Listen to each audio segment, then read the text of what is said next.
Hey, what's up, guys? DREAGEN here with Ashley. And we are back in with another edition of the KAIJU CATACLYSM. Today we are at long last discussing, well, not discussing it for the first time, but discussing it after having finally seen it. Godzilla. Post-seeing. Yeah, post-Godzilla-King of the Monsters. We've seen it 3 times already, which should already allude to kind of our perception of the film. It's the follow-up to the 2014 Godzilla film directed by Gareth Edwards. This one is written and directed by Michael Dougherty of Krampus and Trick or Treat fame. And it was through the production of this film that I learned that apparently he is a massive, massive, lifelong Godzilla fan. Like, Godzilla's what made him want to get into films, wanted him to be a writer, wanted him to get just kind of entertainment as a whole. So Godzilla is kind of like his genesis into kind of just the world of entertainment. And boy, oh boy, does it show. Right off the bat, what are your first perception? What am I trying to say? What did you think of the movie? Jesus. It It was awesome. It was obviously gonna always be awesome. Like, that trailer was awesome. There was no way this movie was gonna be bad. But there was so much in it. Like, I don't know. Again, it's like you said, you can really tell it was made by somebody who knows the franchise and knows the history of the characters. It was good. It was good. Yeah, I love this film unapologetically. What? Shocking. I don't know. No, there were a lot of deep cuts and references in this film that I was surprised. Usually when you see, even if an adaptation in the West is made, or just kind of, you see an adaptation from something else and the person making it is a fan, usually they have to make a lot of compromises in terms of mythology and lore, because they're like, okay, we have to make this for the wider audience, so a lot of stuff that we as fans want to see kind of doesn't make it in. And I was prepared for that. I mean, I said, this movie's got Godzilla, Mothra, Rodan, and King Ghidorah.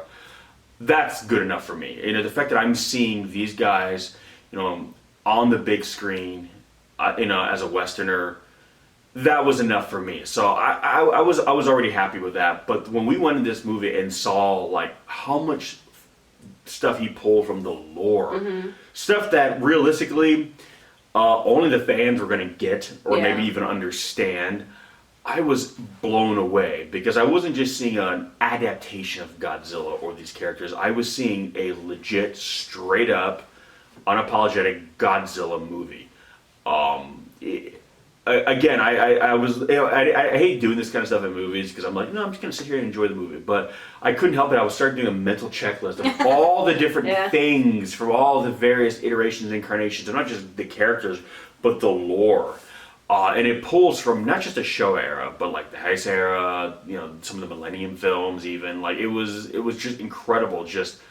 It was like he kind of got to cherry pick a lot of different things. A lot of plot elements that we either didn't know about or got fleshed out. So right away, the thing I really, really love about this movie, aside from the obvious stuff, is the mythology that they expand upon. The idea, the Hollow Earth theory that was really put in place in Kong Skull Island, and this idea that these ancient civilizations, and we're not just talking about like cavemen wearing animal hides, you know, you know, with spears looking up at these things, which I feel like in the 2014 Godzilla, when they talked about like ancient man having talked about these creatures, I kind of get that was more of the vibe they put off, because they didn't really touch upon it too much.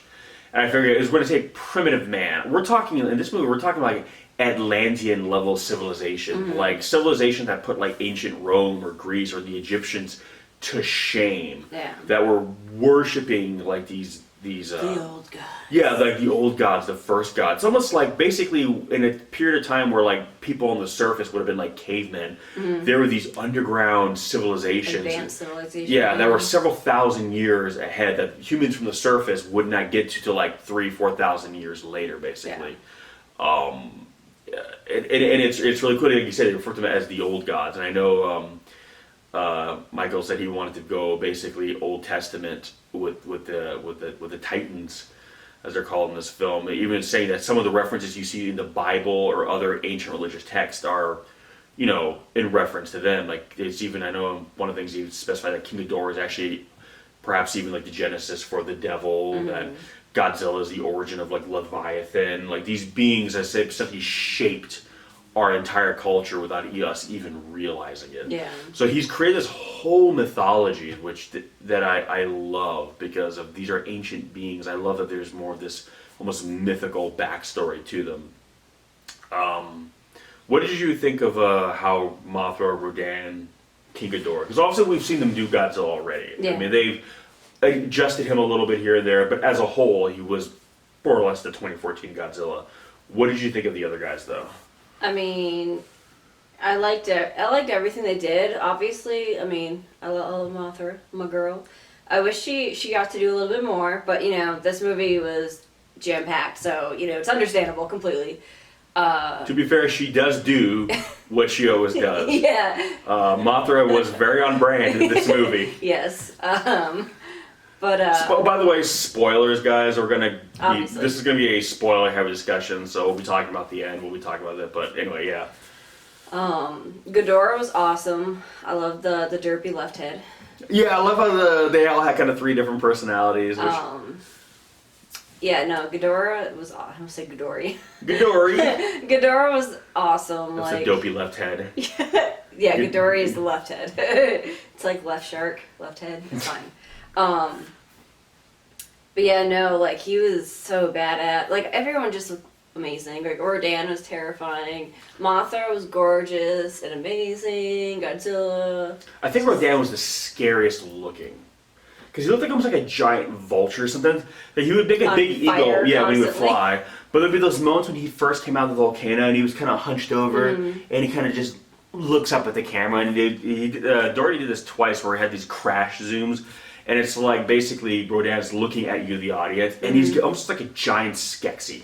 Yeah. Like from the Dark Crystal, like I mean, again, he's very like eagle, like vulture-y. Yeah. So when he was kind of walking, he had almost more of like an eagle or a vulture kind of feel, and then he would fly. When he did the like weird bow, like. Yeah, you know, I can tell you hear the Chamberlain. Well, he kind of was like the Chamberlain in this movie because anytime someone else would flex more than him, he would just fall in line. Like, it's like, oh, okay. Another reviewer on YouTube had even compared to say that Rodan in this film is the Starscream of the Monsterverse because basically he turncoats a lot. Like whoever looks like he's got the upper hand. He's an opportunist. Yeah, he really is. He's a Loki fairy. He's like, listen, I'm not into to destroy the world. I'm not into to save the world. I am going to. I'm just here to back whoever's. Yeah, strongest. I want to be on the winning team. And in a lot of ways, that's very kind of similar to kind of a little bit how Rodan was in the show era. Except in that iteration, he initially sided eventually with Godzilla.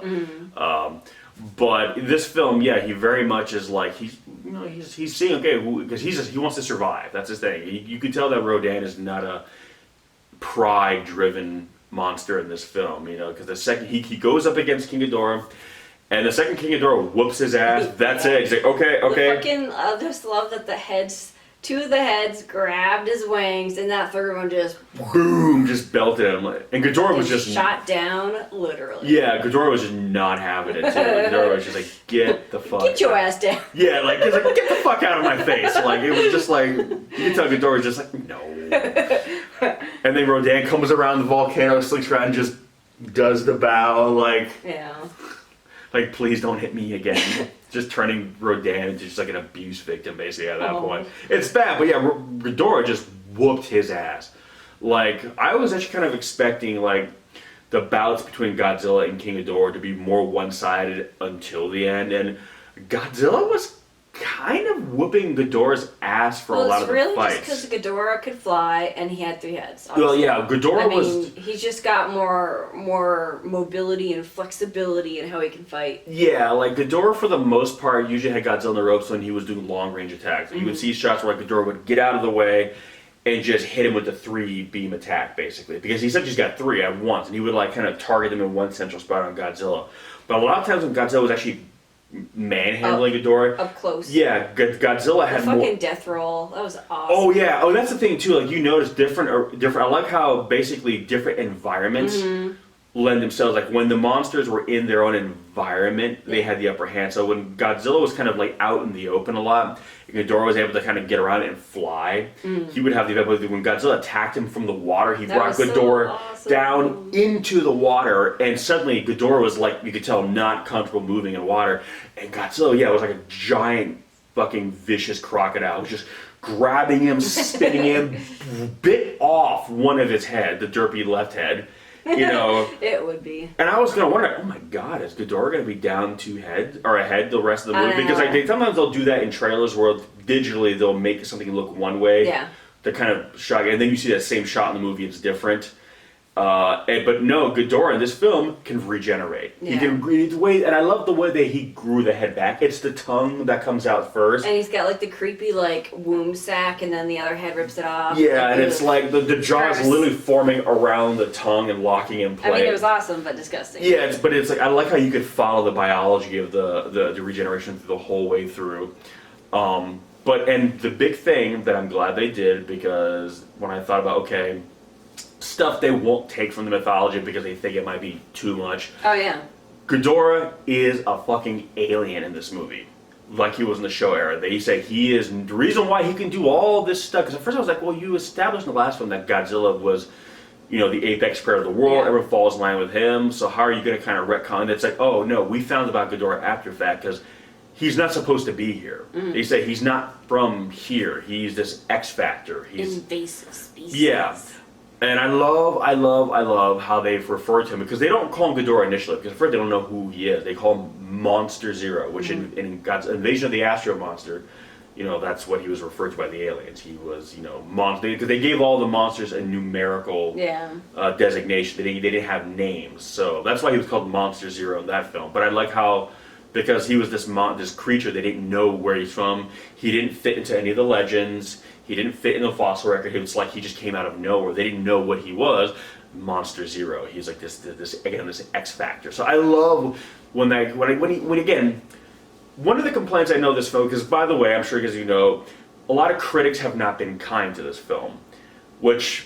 Gee, I wonder why. Well, it's surprise, surprise. If something's not Marvel, critics aren't kind to it. Which, by the way, it's not a diss on Marvel. I love Marvel. It's fine. So I can see some people go, wait, like, no. I like Marvel too. It's good. It's good. I'm just saying. Let's be real.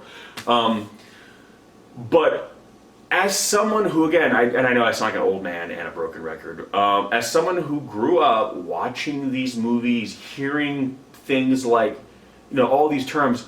Again, 2019, big Hollywood movie, special effects. Hearing Western actors say Monster Zero. Hearing people at a Senate, like a Senate judiciary hearing, in in Washington say radioactive monsters. I've remembered some of the critics were saying too, like, oh, this movie sounds very dumb. The script is dumb, and and I'm like, no, you don't understand. You don't understand. That's for Godzilla. That's what we want here. That's the fun of it. We live in this movie, this Monsterverse, is presenting a world where.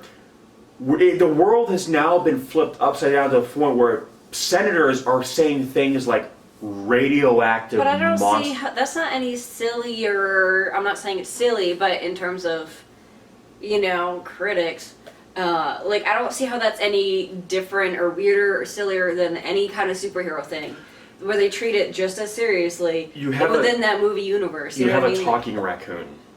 Which I fucking love Rocket. I love Guardians. It's my favorite because it's so fucking quirky and outlandish. Here's the thing. At least when Rocket is with, not to go off on something, but at least when Rocket is with the Guardians, the whole aesthetic is kind of Star Trek-y. It's very. But now that Rocket was on Earth in a very normal situation, when you're having these dramatic exchanges between Tony Stark and and Steve Rogers, and there's a fucking talking raccoon in the same scene. But it's fine, because this is the world of the MCU. And it's been established for so long now that, no one's questions it. Yeah. But, again, the thing about Godzilla, though, Godzilla is older than the MCU. Godzilla's older than Marvel. But Godzilla's never really been mainstream in the West. Godzilla, it's weird, because Godzilla is a household name. Godzilla as a character is mainstream. Everybody knows about it. But Godzilla's mythology, his lore is not. Godzilla's lore has always been a niche market, and that's something I'll get into a lot more in a later video. But I think because of that, people are accustomed to seeing normal people talk with talking space raccoons in a movie. But they're not used to then seeing, you know, normal people talk about giant monsters in a normal way. So when people, honestly, I don't know. I just think the whole thing's kind of silly. It's like, well, yeah, it just seems like people are trying to hate on it for no reason. But I'm kind of like they're stretching. giant radioactive monsters. That's the genre. That's what you give. So if you came here and you're complaining about that, it's just a big movie with giant monsters knocking over buildings and people with saying strange dialogue. That's the movie. That's the. I'm sorry. Did it say the Shawshank Redemption on the marquee when you went in? Like, well, what did you expect? This isn't some Lifetime original movie. This isn't a political thriller. This is called Godzilla, King of the Monsters. Literally, if there was ever a more self-explanatory title for a movie, like, I mean, guys, this is about Godzilla establishing his reign of supremacy in a world with other monsters. They're all big, they're all radioactive. That's the world you live in. So if you're going to judge this movie's world based on the standards of the real world, it's like, well, this isn't the real world, because in the real world, we don't have 300-foot radioactive dinosaurs, you know, leveling Boston. That's not the real world. This is the world of this movie where giant monsters are real. To me, that's no more outlandish than when you watch the X-Men movies and you see the government trying to pass legislation and bills to, and that's more realistic. To like, you know, relegate mutant rights. You're talking about legislation and bills, the kind of stuff you watch on the news, for people who can like shoot fire and walk through walls. But that's okay. But we're trying to, the government's trying to pass legislation to kind of have the right to exterminate these creatures, and it's like, that's what life would be like if giant monsters were real, that's people. the fun of the movie, is you're putting yourself in that universe. It's a different movie. It's not, it's not reality. So, yeah, exactly. As a kid, when you hear a straight-faced senator go, you're supposed to track down these radioactive monsters, people are saying, oh, it's like B-movie. That's awesome, because I'm seeing what was relegated to this little corner of pop culture. I'm like, that's cool, because that's our thing. That's our talking raccoon. You know what I mean? To see, and I'm like, that's cool. Like, in a world where there's giant radioactive monsters, I'm sorry, that's the definition. And they haven't seen anything yet. That's not even like the really weird No, you guys think, well, this movie was really out there, dig a little deeper into the Godzilla mythos. You think that's fucking weird. We watch Godzilla vs. Megalon when you have this, which, by the way, Godzilla vs. Megalon was an old Godzilla film that introduced the concept of a hollow Earth, where you had the Seatopians, which was an advanced technological civilization that was underground. They had created an artificial sun, and yet for some reason they needed us to build them robots, but that's neither here nor there. And they were launching war on the surface world for everything we have been doing on the surface, nuclear tests, pollution. They would say we're had enough, and it was affecting their civilization needs. So they released Megalon, their monster, as an act of war, and then a robot named Jet Jaguar had to grow really big to fight him. But then they needed help from Godzilla, and then this is a world where Godzilla is a part of the world, Kaiju are a part of the world. So they reached out to Godzilla for help, and Godzilla helped. So and I look at this movie, it's like we've established that there were at least advanced underground civilizations of people. There might still be more. Godzilla is now reigning supreme. All the Titans are now, they're released, they're all out in the world. So this is literally the world that the Showa era of Godzilla films had promised us. It's a world where, giant monsters are real, and they're a part of life now. And we just have to live in a world where we are not the dominant species, and we have to coexist with that, and we have to accept the fact that sometimes we're going to be in the crossfire of their issues, so to speak, and that's just the way it is. So I love the world this movie sets up. It's the world that I grew up watching as a kid. So the fact that, again, I hear Millie Bobby Brown say Monster Zero and Mothra. And I'm just like, it's a dream come true. So all the corny dialogue, I loved it. I'm glad they weren't trying to be apologetic about this. I'm trying to Yeah. like, well, we gotta take it seriously because let's be real, otherwise it's kind of dumb, right? But I know I guess some people were saying that like the one scientist with the black glasses, the with the gray hair, the older guy. Oh yeah, I forgot the character's name. He was in Get Out. He was in like The West Wing. He's been in a lot of stuff. He's good. I know we talked about this kind of the other day, but he was like the voice of the audience with like his one-liners, and I fucking loved it. Like I know some people thought it was corny. I like, what are you doing? Yeah, but he was. Yeah, because that's the thing. If he wasn't saying it, yeah, you'd be thinking it. That's the shit that someone would be saying at the screen. Again, it's one of those things where, again, people will critique these movies for things that are unrealistic. Like, it's a fucking movie. If I think it was super realistic, it'd be a boring ass movie. Yeah. But the point, okay, Kyle Chandler. I don't know. I thought it was very tongue in cheek. It wasn't like they could have been very realistic and I don't want to say dry.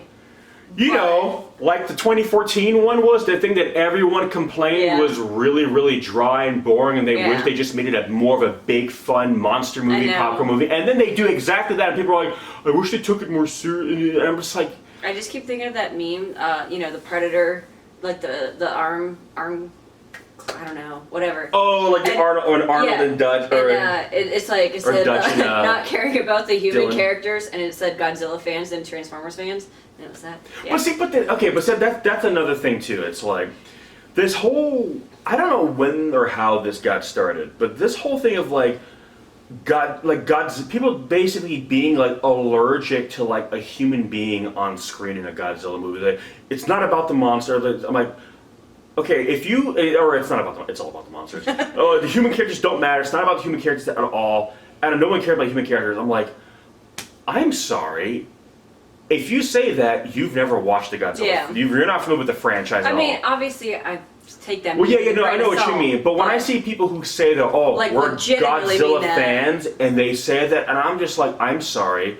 Some of the best Godzilla movies are so because of the human. First of all, I mean, I almost don't even want to say this one because it's just too obvious. The original 1954 Gojira, that movie was carried by the human characters. Mm-hmm. But okay, I get it. That's what it was all about. Yeah, but again, okay, that one's easy. That's a given. We'll even remove that one. My favorite Godzilla movie is '84. I love the human characters in that movie because they were legitimately trying to understand the tragedy that was Godzilla through the Heisei eras.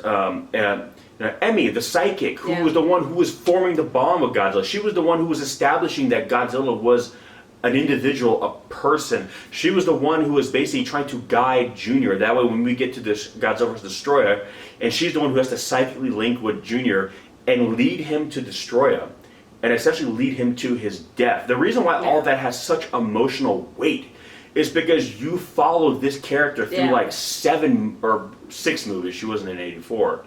Grew with her as she became an adult, became a woman. And you realize just how connected she was with these monsters. She was the audience. She loved, in a world where giant monsters are real and everyone's afraid of them, in a world of fiction, we as the audience love them.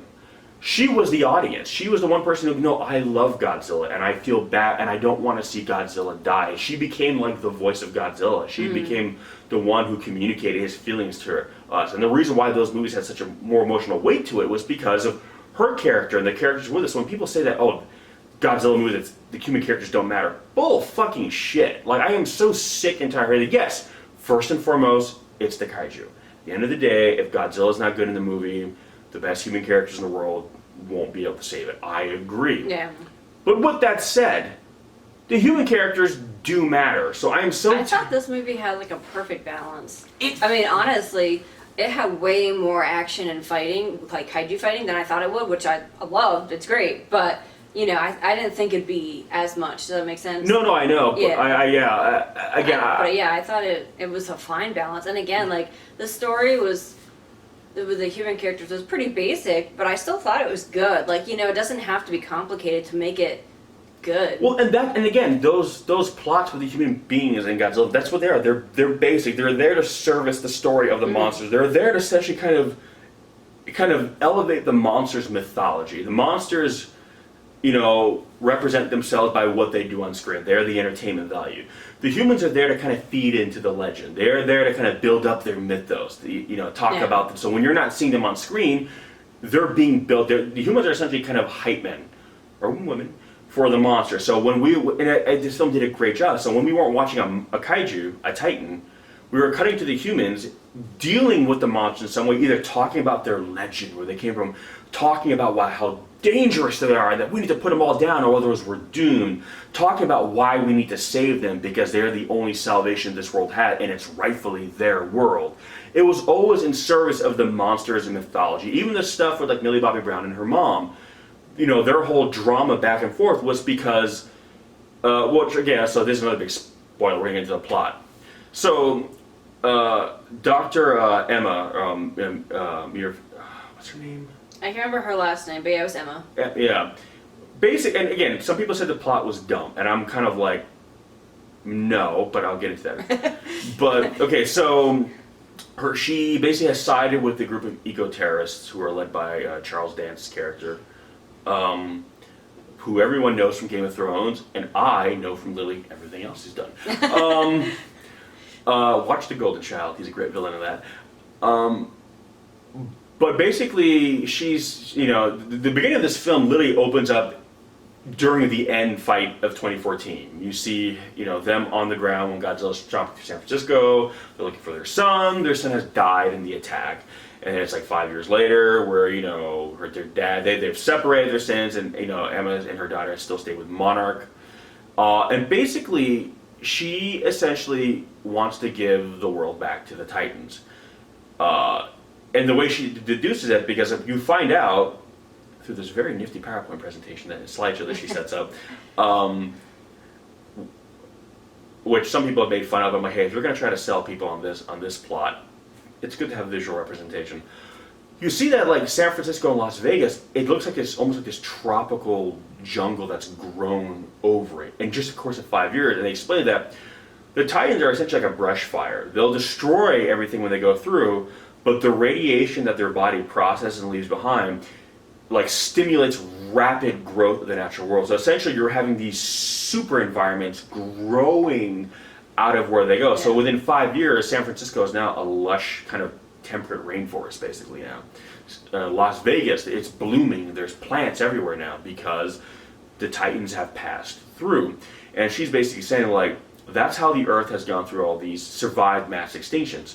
It's like the Earth experiences an extinction, something devastating, and then the Titans walk the world, and essentially everything regrows in their wake. They create devastation, and with it, everything comes back. Now, what we're doing to the environment, and, you know, I don't want to hear like, oh, this is your hippy-dippy, super lefty liberal agenda. Listen to what... It's a fucking movie. Well, my thing is like, okay, science. Sorry, climate change is real, the world is round, and we're fucking it all up. Bummer, I know, but that's the way it is. Okay, so basically, as we're on track, yeah, the world is going to be really screwed based on what human beings are doing.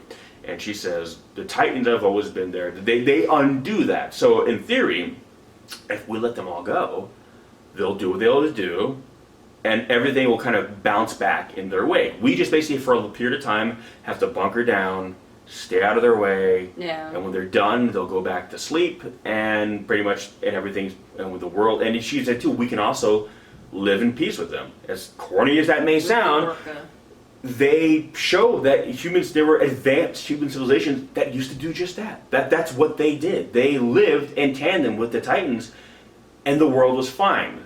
It was only because they disappeared for so long that we kind of forgot about them. But for a Titan, you know, sleeping for like 10,000 years is like, you know, a 10-minute nap to them. Yeah. But that's like the whole of humans, you know, history basically, civilization anyway.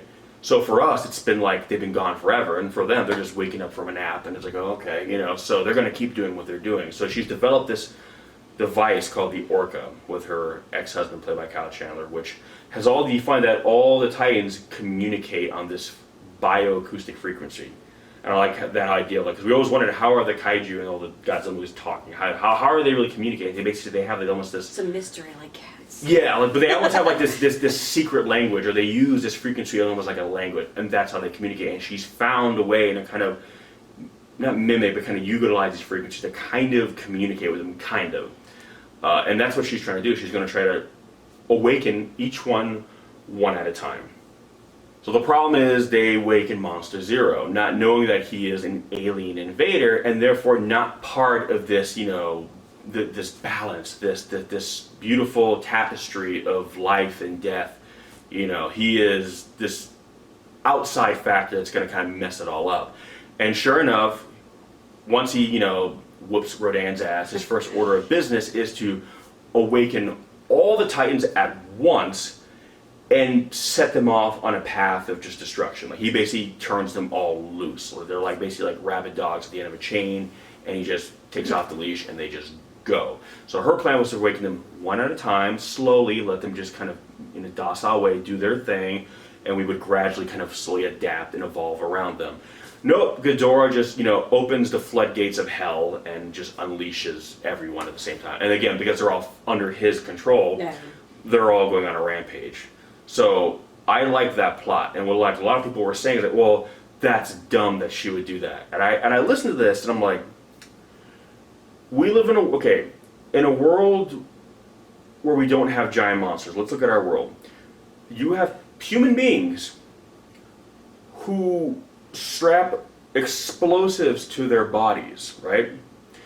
And then they walk into a shopping center, a school, or just a crowded street, detonate that explosive, killing dozens, sometimes even hundreds of people at once, because they believe if they do so, they will go to a place in the sky and be presented with virgins.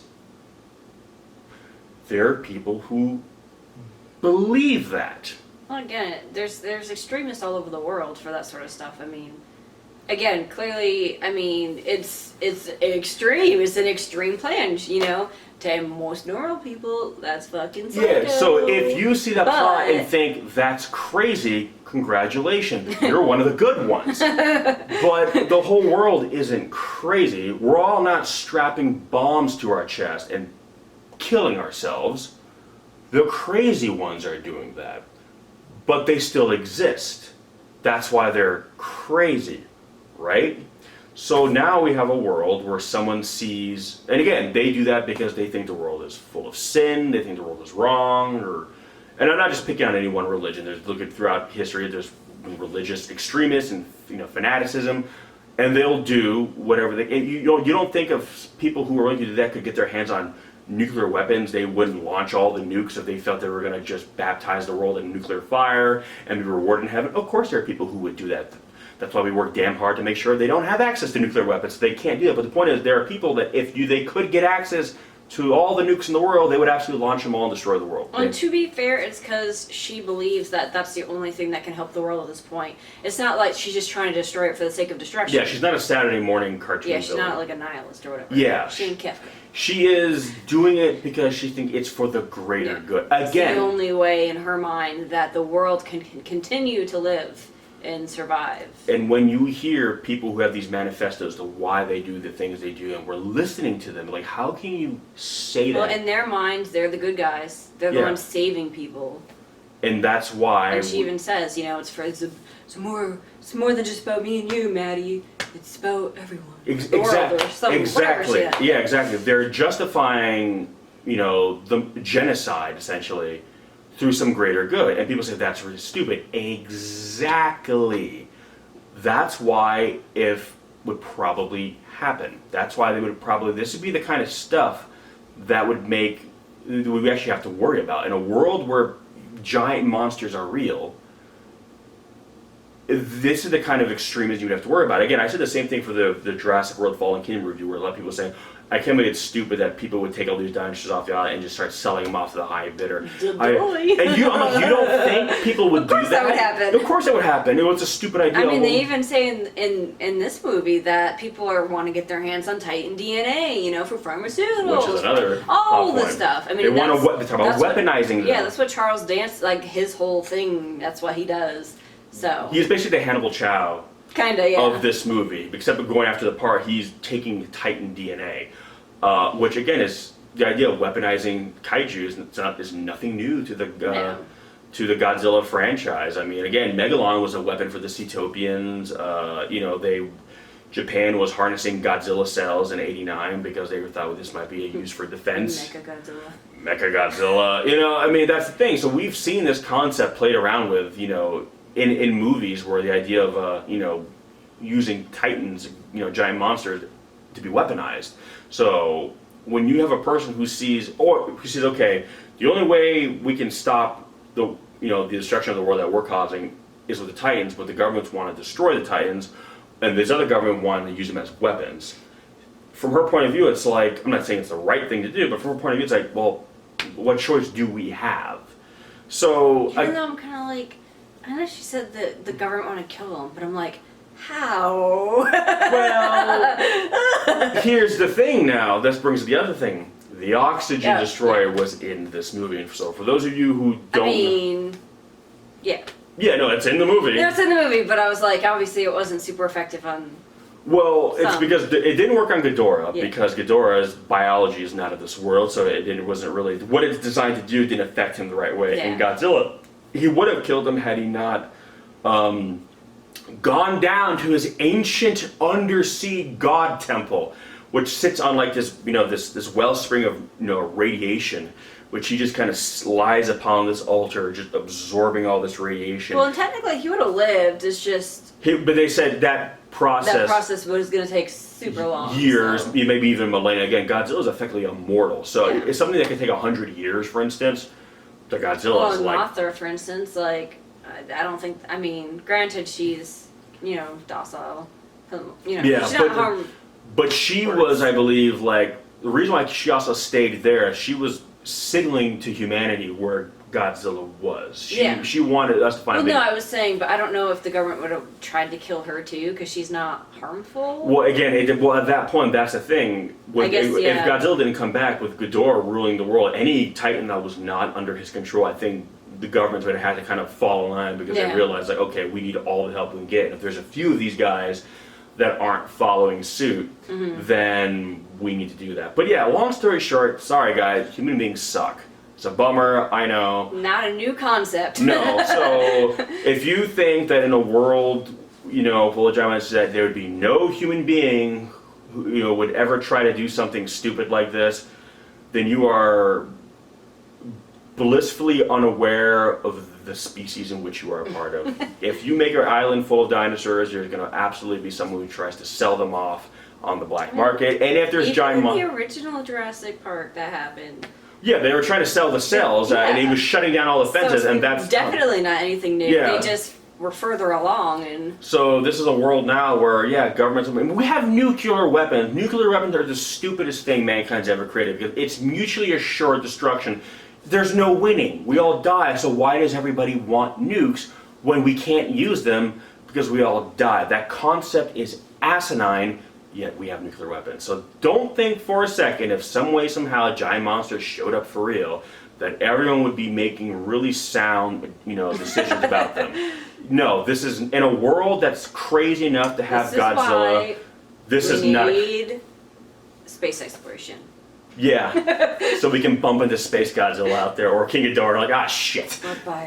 Or Biolante. That's another thing, too. Michael Dougherty says if he's ever able to return to this cinematic universe in any capacity... Dude, that newspaper clipping, second one you see. Yeah, okay, so that's the other thing. So the first half of the end credits, for sure, I mean, there's a post-credit sequence you should stay for, but the first half of the end credits, they show a bunch of newspaper clippings, which is kind of, again, a hallmark to the old Godzilla films. They would show, like, newspapers coming off the printing press with, like, headlines saying, this happened, and that kind of gets you, like, a montage of kind of what's going on in the world. So this is the world post-Godzilla taking over.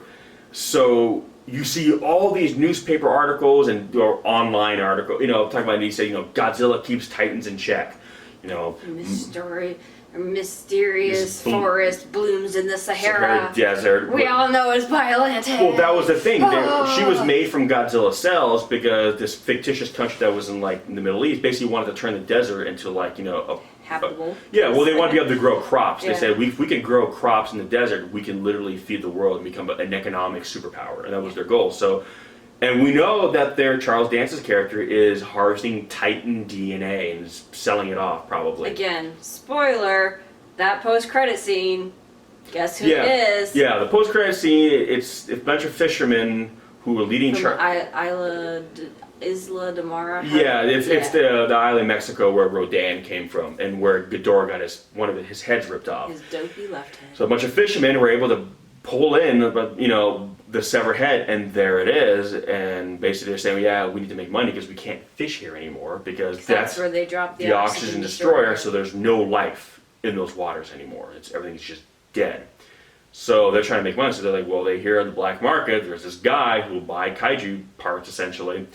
And Charles Dance is like, I'll take it. And Michael Dougherty in an interview has said that, yeah, Ghidorah's severed head is the key to everything that's going to happen. That would happen in the future because now. As soon as I saw it, I was like, because now it's going to happen, guys. Because it's not just Titan DNA; it's alien Titan DNA. Ghidorah was not a normal Titan by Earth standards. Yeah. So imagine the things you could do with his DNA. You want to talk about weaponizing kaiju or Titans and creating real monsters that don't fit with the natural order and are just pure acts of destruction.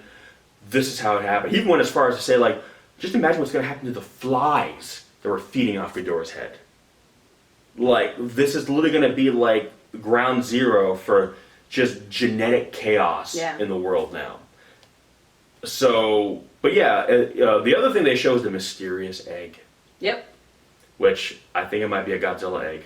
Hey, you came up with that. You came up with that, but because it doesn't look like the Mothra egg. Mothra egg was glowy and translucent. Soft. Yeah, the thing is, it's like rocky and stony. Could be Junior. It could be Junior because and the reason why I say that is because, I mean, we'll talk more about this movie in a later video, but just to kind of touch upon it, the banner for Godzilla vs. Kong was released, and it says one will fall, and the director's already said that there's going to be a definitive winner.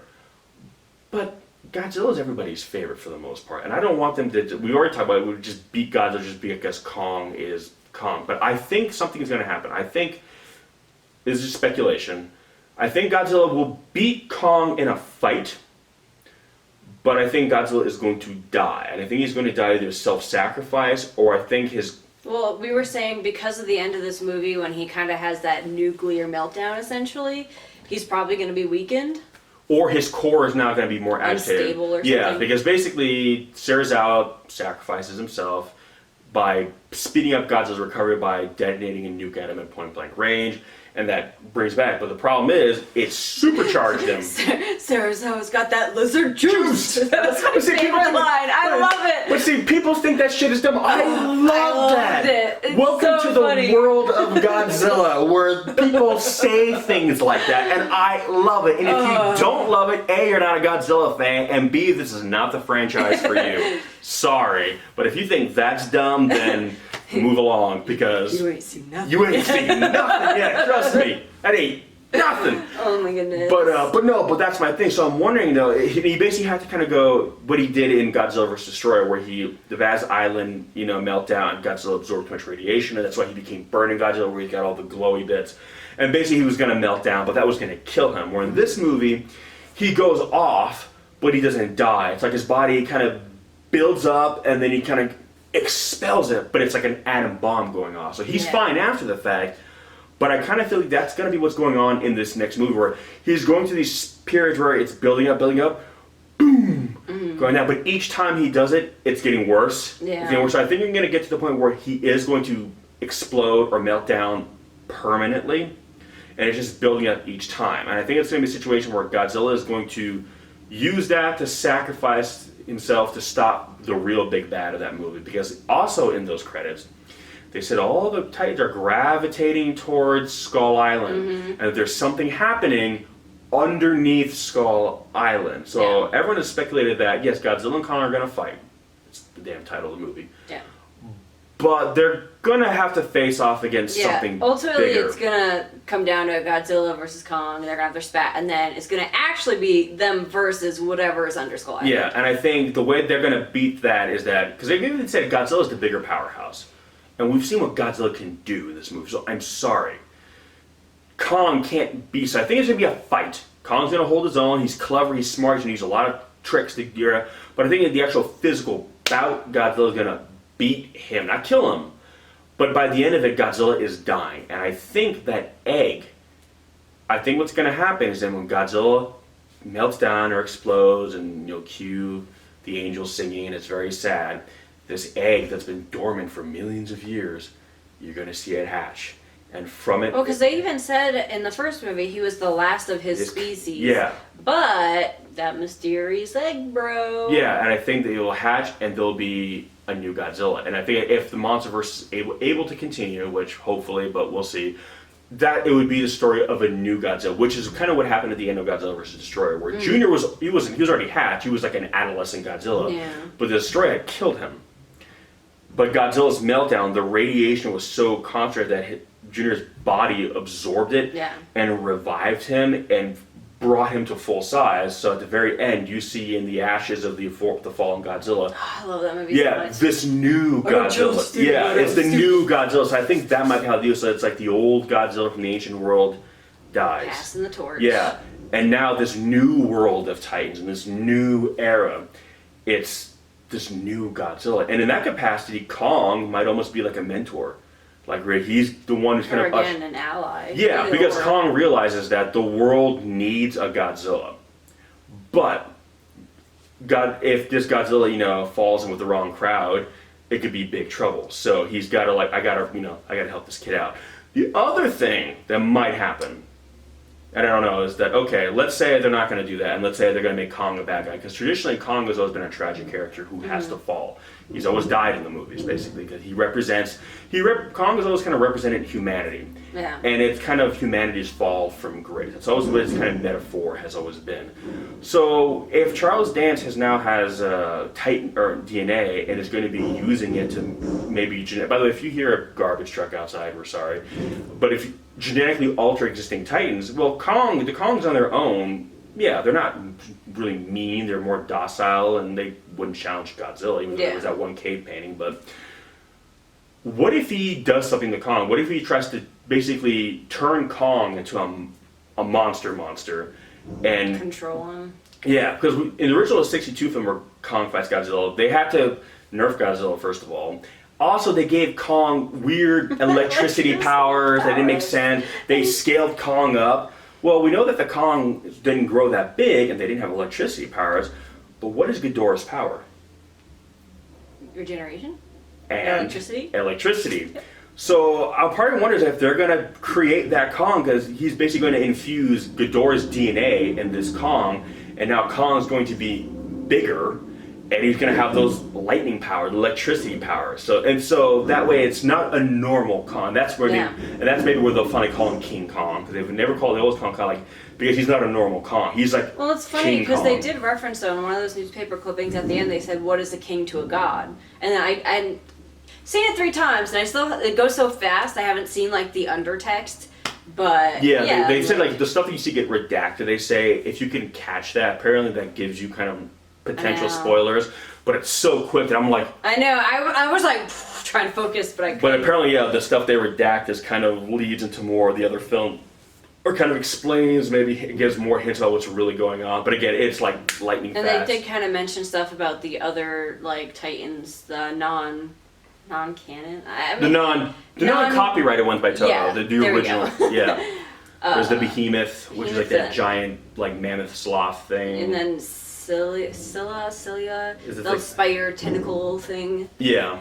And then there's a Muto at the end. Yep, a big female Muto. And then, what was the other one? I mean, obviously there was one in Germany. There's one in Germany we didn't see much of. That's what I was most curious I saw the concept art for what it's supposed to look like. It's on all fours. It's got sloth-like hands on the front that curl up like that. It's a really cool one. I kind of wish, out of all the original ones, I know that was the one that I thought was the most interested in, but we didn't see much. You don't really see it because that one was in Europe. They focused more on the ones in the United States. Germany, I think. Yeah. So that's 2 ways it could go. It's either Godzilla's gonna melt down and it's gonna be one fall that's gonna make a beautiful self-sacrifice, or and I think that would. I don't know. I think that would be. I mean, not the best course, but for me, I think that would be the coolest. That's how I would like it. It is. I mean, yes. And it's a nice callback to Destroya, which again, if he's a huge fan, I mean, clearly. At the same time, though, I have zero problems with Godzilla just kicking the shit out of Kong. I have zero problems with you just turning Kong into a villain and Godzilla just beat the shit out of him. It's gonna be it's gonna be the baby that hatches, and we're just gonna have it's like a fuck, which movie is it? The old one where it's like him and he's teaching Manila. Oh, Son of Godzilla. Son of Godzilla. Yeah, duh. Stepping on his tail. I always confuse that and Godzilla's Revenge. I mean, he's both in them. He doesn't talk in the first one, at least. Yeah. That's gonna be the spin-off movie for kids. Oh, God, no. Yeah. Anyways, but yeah, no. I mean, maybe we're wrong. Maybe that is just a different egg altogether. But I'd like to think that it's again. a baby This is Godzilla. all. It's part of the fun of this kind of stuff. It's fan theory. It's speculation. I mean, we could be completely off about both of these. And then again with the head, I'm just like, is it too far-fetched to think Mecha King Ghidorah could happen? Like, I mean, I don't know. After how deep they went in this movie, I don't know. Oh, real quick, the Mothra twins are in this movie, and the way they incorporated them is clever. So we've been seeing the Mothra twins this entire time. Zhang Ziyi's character she's actually playing two different people. Now, if you've seen, she's usually playing one character. I forget their name. Sorry. I know Dr. Ling is the twin that was in China with Mothra. Yeah. And she's got long hair. Naturally, the one that was there for like I think it's a minute. Chen. I think it is Chen. Yeah. So she's the one with the short hair that you see in most of the trailers. But if you're the short hair. But in the trailer where you see the one shot of her looking up with the glow, that's when they're watching Mothra hatch. That's the twin, and then she shows like photos of her family. She's third generation twins. Yeah. Monarch working in Monarch too. Yeah, twins. and there's a few moments where you can kind of tell she's sensing Mothra, and the hint there is that she's actually a descendant of one of the ancient peoples that worship Mothra. So she's actually a descendant of one of these older cultures, because these twins run in her family. And that's why she's kind of the historical keeper for Monarch. She's the one who knows all the legends and the mythologies of all these different beings, because her family has been around since time immemorial.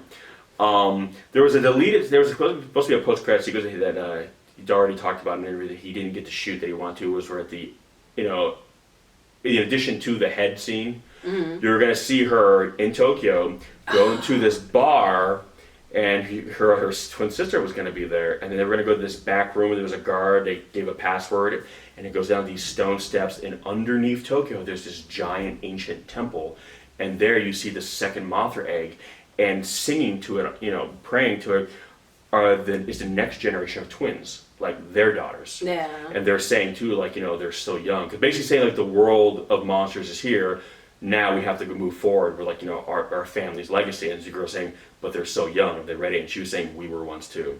So it's almost implying that now that they're part of like a secret holy order that's been worshiping Mothra. So I'm like, the world that was created in this film is so fucking cool, and if you're a Godzilla fan, it's awesome. Real quick, I mean, I know this video's running long, so we're gonna wrap it up. There's so much I want to say. Every time I think I'm done, and I'm like, oh wait, but I want to say this. This is important. So, this film has been very well received by Godzilla fans, but there's still a lot of fanboys who are purists, who say it's not really Godzilla. It's just it's not, unless it's Toho. It doesn't need Look, okay, 90% of the people that I follow and who follow me on Twitter are Japanese. I met a lot of great people when I went over there. When we got to go visit Toho. The response from the Japanese public, if you think American Godzilla fans or just Western Godzilla fans are happy about this movie, the Japanese love this movie. I post out random questions, sometimes randomly, just kind of gauge things to see what the movie's kind of. One of the questions I ask, what do you guys think? How many times are you guys planning on seeing this movie? The outpour of just like support for this movie. People are seeing this movie 5, 6, 7 times. I had one guy tell me, I've seen it 4 times and I'm going to see it once a day every week this week. They stay to it. They love seeing the real Godzilla, the real Toho monsters being brought to life. They always say Hollywood special effects. Yeah. They love Hollywood special effects, and they always feel like now movies, the special effects that are normally reserved for just Western, Western lore, Western pop culture, their Japanese pop culture doesn't get that kind of treatment. So the fact that they see like the West taking their mythologies so seriously and giving such love to them, they're incredibly humbled and honored by that, and they love this movie for all the reasons the fanboys are bitching and moaning about. Oh, it's just big Hollywood special effects. Well, and again, it's one of those things where if they could have been making movies that look like this 20, 30 years ago, you bet your ass they would have been. I mean, tokusatsu it's a beautiful art form, you know, and that's what they had to do, and they made it look gorgeous. But realistically, if they could do CG, I mean, look at Shin. Everybody was like, oh, unless it's tokusatsu, it's not legit, you know, or Toho does it. Toho did CG. Yeah. And now, granted, Shin couldn't do as much as the Legend of Godzilla, but they did as much as they could with it. Yeah, and you could be a fan of tokusatsu, but I mean, aren't you Godzilla fans first and tokusatsu second? I mean, not to... Does that make sense? Like, yeah, no, again, it's like, I love Ray Harryhausen movies, as Michael Dory does, and what he did with stop motion was amazing. Well, we don't use stop motion anymore. It was incredible for what you could do with it. And again, I don't mind practical effects. If they told me the only way the MonsterVerse is going to continue is if they use practical effects, fine, whatever. I'll watch a guy in a suit all day, every day. I feel like a good example is, I know we just did a trailer reaction for The Dark Crystal, and it's almost all puppet, but that's because... you know, that's what the movie was, and sure they could have done it CG, but, you know, it's a throwback to Jim Henson, you know, his puppeting, you know, it's gorgeous. And that's why I even said in the trailer reaction, like, I'm curious to see how younger generations that didn't grow up with that are going to respond to it, but, like, you know, that's how they chose to do it. It doesn't make it any better or worse. Even if they did all CG, it's different, but as long as the story and the characters and everything is faithful. Well, the other thing, too, is that I mean, Michael Dory even said, I keep quoting Michael Dory, but he's been very vocal about this, and he's kind of saying everything, you know, I feel, but hey, great, the minds think alike. I'm just being an ass, don't worry about it.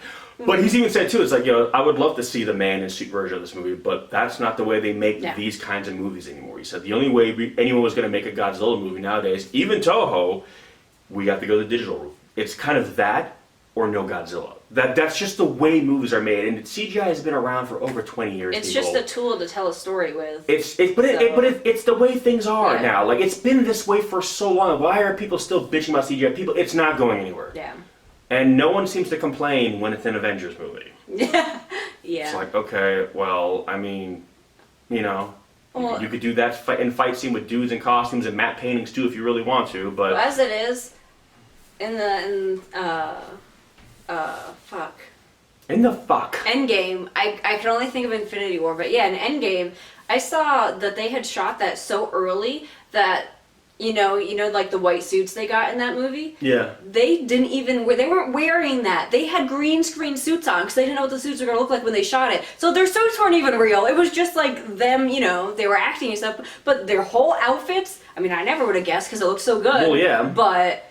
well, and that's... I mean, there's so much CG in movies, even basic movies. But it's a big tempo movie. It's just the way it is, people. Like, even if it doesn't appear CG, like backgrounds, you know, there's so much that you just never think about. But because it's big monsters, well, it's CG. Well, yeah, because like everything is CG. But you know what? The CG was great in this movie. Oh gosh, yeah. It looked really, really good so because good. One of the things that sometimes in the past you've run into problem with CG is that sometimes what is being digitally created doesn't have weight. It looks, you know, it doesn't feel like it's really there.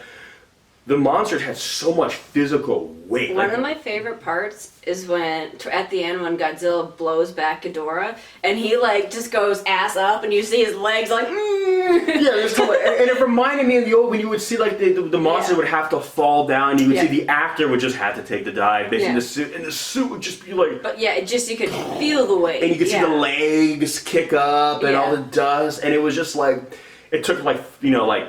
5 seconds from the fall over because the suit was just so heavy. But it gave that weight that these things were giant. So I like in this movie, when they fall down, it's like... It's so drawn out and dramatic. Yeah, and they don't fall down looking cool. It's just like the legs are going up, the tail's flopping. It looks like how they used to when they would use the suits. And they don't have to do that now. Like, it's a digital effect. They can make Godzilla, you know, fall with style. But he took the time to make it to capture that old feel, even though it's like a $170 million, you know, film with CGI. So if you don't like it, that's fine. I mean, movie, film, it's all subjective. You are entitled to your opinion. clearly we're fanboys and girls of the genre, so we loved it. But again, like, if it's not your thing, it's not your thing. I mean, we're not gonna go watch, you know, well, I would go watch a rom-com, but he's not gonna go watch a rom-com normally unless it's, you know, super monstery. I don't know. Unless it's, you know, a rom-com between, you know. It's just, I mean, ultimately, I mean, this movie, for me, I don't see the difference between a superhero movie and a kaiju. I mean, there's a difference, but ultimately, like, it's a cool action, kind of fantasy, sci-fi movie. And it's like, also what you grew up with. I mean, if you grew up reading comic books, you know, Captain America, Iron Man, Superman, Batman, those are, and that, no problem with that. That's more power to you. I grew up with giant moms. Those are my heroes. Yeah. I didn't, but I think it's fucking awesome. Well, yeah. And you have some of our friends, like Chris, who's done the Kaiju commentary with it. He reads DC, and he loves Godzilla. And to him, it's fine. So, if you just don't like this movie because you don't like this movie, that's fine. But but don't say it's not a real Godzilla movie. It's a real Godzilla movie, and it's about as Toho approved. Yeah, Toho approved everything. This is about as real of a Godzilla movie as you can get. This is a Godzilla movie. So don't say, no, it's not. No, this is a Godzilla movie through and through. Some Godzilla movies are more campy, some are more dark and serious. The franchise is 65 years old. There's literally been everything. There's going to be everything. 2014 was dark and serious and dramatic, and there was a lot of action. This film is like a big romp monster fest. Godzilla vs. Kong could be something very different. I actually have already heard that they want to make that one actually a darker story. You know? So, but that's the beauty of this franchise. It can be anything. So, if this one wasn't really your jam, no problem. But don't discard it, because let's be real, you know, not every Godzilla movie is held in equal standing. Well, that's the thing. If this movie makes enough money where they're going to make the MonsterVerse, then you're going to get the movie that's for you probably eventually. I mean, they have clearly 17 monsters or titans, you know, and counting in this movie. Fucking Gigan the art book. Yeah, and even if the MonsterVerse stops Godzilla vs. Kong, and, you know, Toho's already said they're doing their own cinematic universe, I mean, that's the thing. There's been different Godzilla continuities throughout the ages. That's what makes this character so tight. It's like Batman. You have one series of Batman movies, you have another, but the character is continuous. So just be happy that they're making Godzilla movies. And stop nitpicking over this. It's 2019, Godzilla started in 1954, and it's 2019, and we're going to the movie theater to see a Godzilla movie. Just be happy.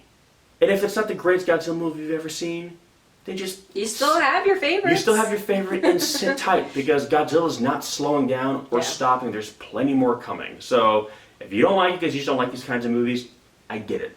But if you're a Godzilla fan, even if it's not your favorite Godzilla movie, support it, hype it up, give love to it, and don't tear it down or nitpick it, because you're only hurting Godzilla as a franchise. Just be like, yeah, wasn't my favorite one, but you know what, I'm going to support this franchise because... You want to support the character. You want to support the character, because if you want to get that Godzilla movie that you want, well, the franchise has to make money, because we've all seen what happens when it stops making money. They put them in retirement, and then nobody's getting what they want. So, I loved it. You loved it. Also, I wanted to do a quick shout out, fucking composer, Bear McCreary, because the soundtrack was banging. He's, I don't know if you guys are gamers, we played God of War, the new one. He did the soundtrack for that, which was amazing, and was the original, amazing for this movie too. Akira Ifukube theme, Mothra's theme was in this. So good. Oh my god. The music was amazing. Also, they brought back Godzilla's more classic roar. They mixed the 2014 roar in with the old one, so Godzilla had a wider vocal range, so that was cool. So when I hear Godzilla doing his Showa era roar with the classic Godzilla theme playing, and I'm just like, again, chills. Little kid me would have never thought that as an adult I'd be in a Western movie theater seeing that, hearing that. Like, I mean, again, if this Godzilla fans doesn't make you happy, then... I don't know what. Yeah, I really don't. I don't know what will make you happy. I mean, that's fine. It's fine. We're happy, so... Yeah, and I won't argue with them. It's your opinion. You have a right to it. But just know that there is nothing you're going to say to me that's going to change my mind. So... save your breath, go tell your loved ones you love them, go kiss your wife, go hug your children, go do something worthwhile today, because if you think that telling me I'm wrong is going to change my opinion, you are just wasting your time. So let me just help you out right there. But anyway, this is going to be a shorter video, you know, best laid plans, right? But there we go. It's a great movie. There's so much more to talk about too. Yeah, I mean, it's number one at the box office, but I know it's underperforming. But again, kaiju films, they're a niche market. But if at least nothing else, we've got a sequel already to this one coming. We're guaranteed a follow-up to this movie. So when it's all said and done, if it ends up being just a Godzilla trilogy plus Kong, that's not a bad run. I mean, the Gamera trilogy in the 90s was one of the best series of kaiju films of all time. And it was just a trilogy. So maybe there's something to be said with just, okay, you know what, you got a good trilogy. And you know, we as Americans and Westerners, you know, Westerners as a whole, not just Americans, got to see Godzilla on the big screen. You know, and if this is the only time it happens here, we can say it happened and we got it. But hey, Amazon Prime, Netflix, looking at you. Anyway, guys, that's gonna do it for this one. As always, thank you so much for watching us. You know, if you guys love the movie, you know, great, awesome. But regardless, as long as you're just a Godzilla fan and you love Godzilla, hey, we're all winning right now. So. Yeah, thank you for that. Regardless of how you ultimately felt about the movie, at the end of the day, if you're all about Godzilla just as who he is, then you know what? Props to you. You know, and we'll take the movies as they come, and we'll have our favorites and our least favorites. But I think we can all agree, we can all come together, say that, you know, we're all here for the love of Godzilla at the end of the day, first and foremost. So anyway, guys, that's going to do it for this one. Thank you so much for watching, and as always, we will catch you in the next one. Peace! Peace.